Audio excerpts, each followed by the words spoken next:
Coach, starting third week, I guess, this week. So, just how do you feel like it's gone this far from a defensive perspective? Yeah, it feels, I guess it's day, what, practice 9? Yeah. Feels like practice 2 sometimes. Um, Flies by, and I think sometimes when you're enjoying it, you're having a good time, and kids are flying around, that's awesome. I think the big thing we focused on is protecting our culture, and that's effort-based defense, playing fast, running the ball, our tackling. I think those are the two things we took out Saturday and said, hey, here's the things we got to work on. And it's just pursuit, which could, if you're pursuing the ball, you're not going to give up big plays, and then attacking. We had some overruns, so that was what we really focused on in practice day with the tackling circuit and the pursuit drill. It was a good day for that. So, and we got some kids that have flashed, and some new guys that have flashed. So that's been a pleasant surprise, and really proud of those guys. Proud of our older guys for embracing what we do, how we do things, and just moving forward with it. And then we've had some young freshmen, high school kids that just got here that show that there's why we recruited them, why we signed them, and that they belong here. So it's been an interesting spring. A new offense will make you get lined up fast and put some stress on you defensively. So we've been dealing with that as well as going through what we do. So it's been good. How do you keep the effort and the discipline the same as what you're accustomed to with JDB trying to keep you up Yeah, tempo, keep you moving yeah, fast? yeah. So you're worried about discipline, playing fast, playing physical, creating turnovers, and at the same time you got to catch your breath and get lined up, and you got to think that much faster. So I think I said this the other day. I thought some of our bigger plays we gave up last fall were because we didn't get lined up and we didn't handle tempo. So I think that's stressing us right now to put us in situations where we got to handle tempo. And if we can think fast, we can get lined up fast, and we can play at that tempo. When people slow it down on us, we'll be prepared for that because that won't be a big deal. The disguising will be a bigger deal then. But right now, it's hey, how fast can I get lined up? What's the call? What's my assignment? What's my job? What's my adjustment? And how can I execute it? And we had a couple situations, a goal line situation today where we got in the fourth down and we don't necessarily execute our assignment because hey, it's going fast again.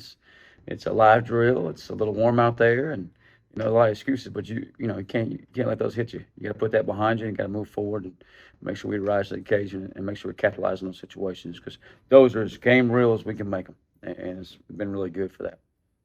How's the competition at Rush? Trying to Yeah, replace Jeremy and Jack and yeah. that thing going forward. Jeremy Lewis and Jack Powers were you kind of set the cornerstone there for forever. It seemed like, and every time I turn on the film, and me and Coach Zachary going through it and kind of showing them, it's like Jeremy Lewis's teach tape, Jack Powers' teach tape, and I'm going to miss those guys, but I'm really excited about Sam Danka and Raheem Craig. Different in their own ways. Raheem is right now he's more always played the D line, always had his hand on the ground, but I think he has some really good twitch. He gets off the ball, and some power to him, speed to him. He got really good bend. And then Sam Danka's length out there, and he's more of an in space guy, off the ball guy. Was a high school safety, invert, obviously. So two different guys that we're trying to, convert into an outside backer position. But they've grasped it really well. And we obviously got some more work to do to get them to the final product and where we need to be. But just really excited about those two guys and, even some guys down the line. Jackson Barker's another guy that's doing a really good job out there. Shy Thompson is a freshman out there that showed that, he belongs here at this level. And then we got some other options out there as well. Raheem, y'all recruited him hard out of high school. Mhm. Like, Drake played down Yeah. D at Louisville. Yeah. It seems like y'all's scheme could be a better fit for him. Do y'all kind of agree with that when y'all recruiting him? I do. I think he's a natural out there. He keeps asking if he can get in a 4-point stance. And we're like, no, he looked pretty good standing up. And I think that was just a comfort level for him. And he hadn't asked that in the last 2 weeks. That was week 1. But to watch him come off the edge and do some things, and I guess it was Nate Harvey a couple of years ago. You had, and I didn't watch Nate close, but I bet he reminds you of him. That type of guy. Hopefully, he's that productive. Outside of just the production, how do you replace the leadership of guys like Lewis and Powers?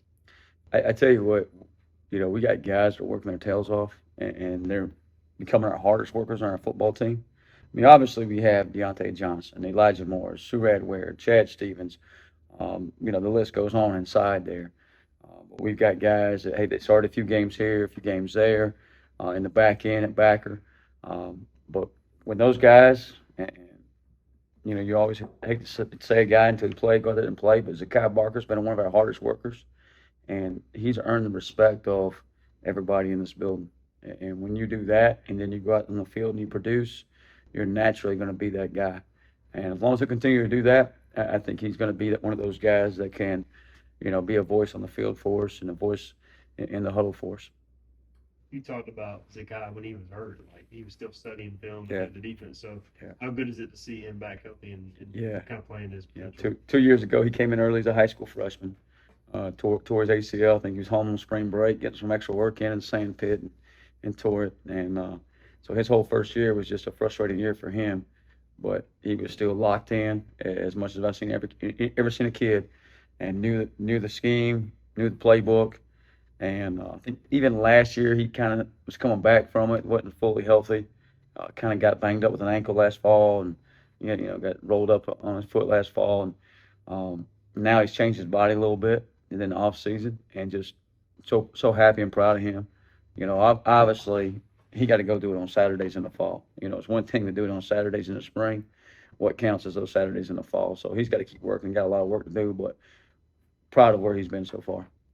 With safety, you've had a lot of guys that have played, Yeah. I guess, like part-time. Yes. It's kind of what do they have to do to make that jump to be like full-time? Yeah, I mean, you got Jordan Huff started some games. Dontavius Nash started some games.